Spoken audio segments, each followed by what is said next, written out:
సంతోషమే ప్రతిక్షణము ఇక సంతోషం ప్రతిక్షణం మానిపల్లి జ్యువెలర్స్.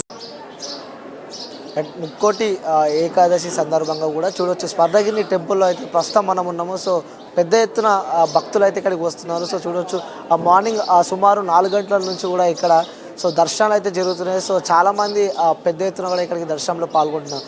సో చూడవచ్చు చాలా అద్భుతంగా ఇక్కడ మన గుడిని అయితే వీళ్ళు తీర్చిదిద్దారు. సో ఎంతో అద్భుతంగా కూడా ఇక్కడ మనకి వెంకటేశ్వర స్వామి అయితే దర్శనం ఇస్తున్నారు. సో పెద్ద ఎత్తున భక్తులు వస్తున్నారు. ఆ భక్తులకు సంబంధించి కూడా కొంతమందితో మాట్లాడించే ప్రయత్నం అయితే చేస్తున్నాము. సో ముఖ్యంగా సో అనునిత్యం ప్రజల్లో ఉండే పోలీస్ అన్నలు కూడా ఇక్కడికి వచ్చి వైకుంఠ ఏకాదశి సందర్భంగా కూడా సో దేవుణ్ణి దర్శించుకుంటున్నారు. సో వాళ్ళు ఏమని కోరుకుంటున్నారు, సో ఈ సమాజంలో జరుగుతున్న దాన్ని బట్టి కూడా తెలుసుకునే ప్రయత్నం అయితే చేద్దాం. సో సార్ నమస్తే.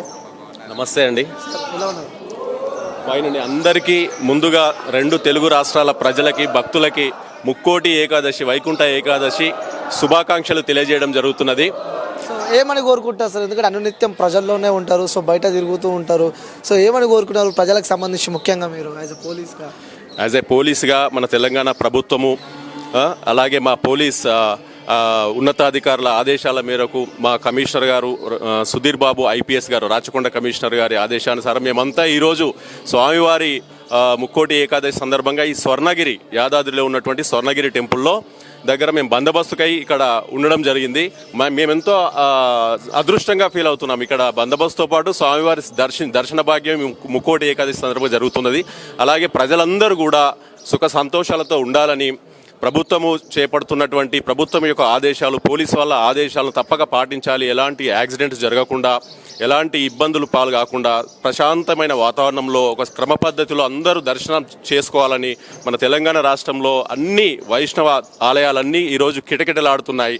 అసలు చాలా ఇది కలియుగ ప్రత్యక్ష దైవం వెంకటేశ్వరుడు అంటేనే ప్రతి యుగానికి మహావిష్ణువు ఏదో ఒక రూపంలో దర్శనమిస్తాడు. మన కలియుగంలో వెంకటేశ్వర స్వామి రూపంలో మహావిష్ణువు దర్శనమిస్తాడు. అది ముఖ్యంగా ఈ భూమండలానికి, మన అన్ని వైష్ణవ క్షేత్రాలకు స్వామివారు భూమండలానికి దయచేస్తారు. ముక్కోటి దేవతలతో సహా మహావిష్ణువు అండ్ మహాలక్ష్మి సతీ సమేతంగా అందరూ వచ్చి మనకు తిరుపతిలో అన్ని వైష్ణవాలయాల్లో మేము కూడా చాలా గొప్పగా ఫీల్ అవుతున్నాము. తిరుపతిలో ఉన్నటువంటి బాలాజీ మన తెలంగాణలో కూడా ఒక చిన్న బాలాజీగా ఇక్కడ స్వర్ణగిరిలో అవతరించడం అద్భుతం. నేను స్వామివారికి చాలా డివోటీ. నేను తిరుపతిలో తిరుమల కొండపైన నేను పెళ్లి చేసుకున్నాను. అంత డివోటీ నేను. సూపర్. అంటే లవ్ మ్యారేజా సార్? లేదు, నేను అరేంజ్డ్ మ్యారేజే. తిరుపతిలో పెళ్లి చేసుకునేటట్టు అయితేనే నేను ఒప్పుకుంటానన్నట్టుగా, అంటే అలాంటి సంబంధం కావాలన్నట్టు ఫస్ట్ కండిషన్. స్వామివారు అంటే అంత భక్తి నాకు. మా అబ్బాయి పేరు కూడా శ్రీమంత్ అని పెట్టాను, శ్రీమంతుడు. సో నేను చాలా డెవోటీని. చిలుకూరు బాలాజీకి ఎన్నోసార్లు వెళ్ళాను, తిరుపతికి ఎన్నోసార్లు దర్శిస్తుంటాను. ఇది విలేజ్ కూడా మా విలేజే, సొంత విలేజ్, అనంతరం విలేజ్ వాస్తవ్యును నేను. స్వామివారు మా విలేజ్కే వచ్చారు, మా విలేజ్ లో ఉన్న స్వర్ణగిరిలో ఆసీనులు అయ్యారు. చాలా గర్వంగా ఫీల్ అవుతున్నాను. చాలా. అంటే ఇక్కడ అరేంజ్మెంట్స్ ఏ విధంగా ఉన్నాయి? ఎప్పుడు వస్తూ ఉంటారా సార్ ఇక్కడికి? గుడికి వచ్చాక ఏమన్నా అనుకున్న కోరికలు తీరడం కానీ ఇలాంటివి ఏమన్నా ముఖ్యంగా ఈ స్వర్ణగిరికి సంబంధించి?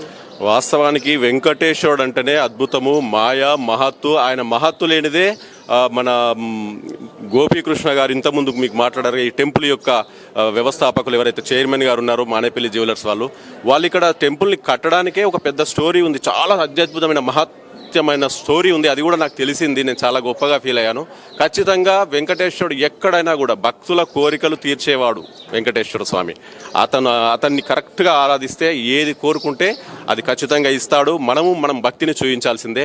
ఇంకొకటి, ఇక్కడ బందోబస్తు కూడా ఏర్పాట్లు మా ఉన్నతాధికారుల ఆదేశాల మేరకు చాలా చక్కగా చేయడం జరిగింది. మేము పోలీసు వాళ్ళము లా అండ్ ఆర్డర్, ట్రాఫిక్ అంత సమన్వయంతో బందోబస్తు నిర్వహిస్తున్నాము. వీళ్ళు కూడా అసలు ఎంత అత్యద్భుతంగా ఈరోజు డెకరేషన్ చేశారంటే అసలు మేము నమ్మలేకపోతున్నాం. తిరుపతిలో ఉన్న ఫీలింగ్ అనిపిస్తుంది ఇందులోకి వచ్చినందుకు. చాలా సంతోషం. వైకుంఠ ఏకాదశి సందర్భంగా కూడా పెద్ద ఎత్తున భక్తులు వస్తూ ఉంటారు. సో వాళ్ళకి ఎలాంటి జాగ్రత్తలు తీసుకొని ఉన్నారు? ఎలాంటి ట్రాఫిక్ అంశాలు ఏమైనా చేంజ్ అయ్యే అవకాశాలు ఏమైనా ఉన్నాయంటారు? ఇక్కడ వాస్తవానికి ట్రాఫిక్ పరంగా మా డీసీపీ గారు మల్లారెడ్డి సారు అండ్ మా ఏసీపీ గారు ప్రభాకర్ రెడ్డి సార్ కూడా అన్ని పార్కింగ్ అన్ని ఫెసిలిటీస్ అన్ని అబ్జర్వ్ చేయడం జరిగింది. నిన్నటి నుంచి మొన్న నుంచే ఇక్కడ అన్ని చూశారు. చాలా బాగా ఉంది పార్కింగ్, అన్ని బ్యారికేడింగ్ చేయడము, అన్ని కర్రలతో చాలా బాగా, చాలా విశాలమైన పార్కింగ్ ఉంది. ఎంత పబ్లిక్ వచ్చినా కూడా తట్టుకునేంత కెపాసిటీ ఉంది. చాలా చక్కగా ఉంది పార్కింగ్. అదేవిధంగా లా అండ్ ఆర్డర్ వాళ్ళు కూడా అడుగున ప్రతి టెంపుల్లో ఇన్సైడ్ అవుట్ సైడ్ అంతా పకడ్బందీ బందోబస్తుంది. ఎలాంటి అవాంఛనీయ సంఘటనలు జరగకుండా మేము అన్ని రకాల చర్యలు తీసుకున్నాం. మా ఉన్నతాధికారుల ఆదేశాల మేరకు ఎలాంటి ప్రాబ్లం లేదు. చాలా చక్కగా ఉంది, చాలా బాగుంది. పబ్లిక్ ఒకటి దేవుని దగ్గరికి వచ్చినప్పుడు వెళ్ళేటప్పుడు రోడ్డు మీద ట్రాఫిక్ రూల్స్ పక్కా పాటించాలి, సీట్ బెల్ట్ పెట్టుకోవాలి, బైక్ మీద వచ్చేవాళ్ళు హెల్మెట్ పెట్టుకోవాలి, అతివేగం పనికిరాదు.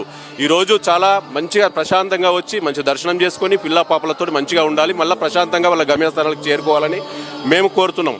Sir thank you so much. అక్కడ సౌండ్ వస్తుంది కదా సార్, సౌండ్కి కాపీరైట్ లాగా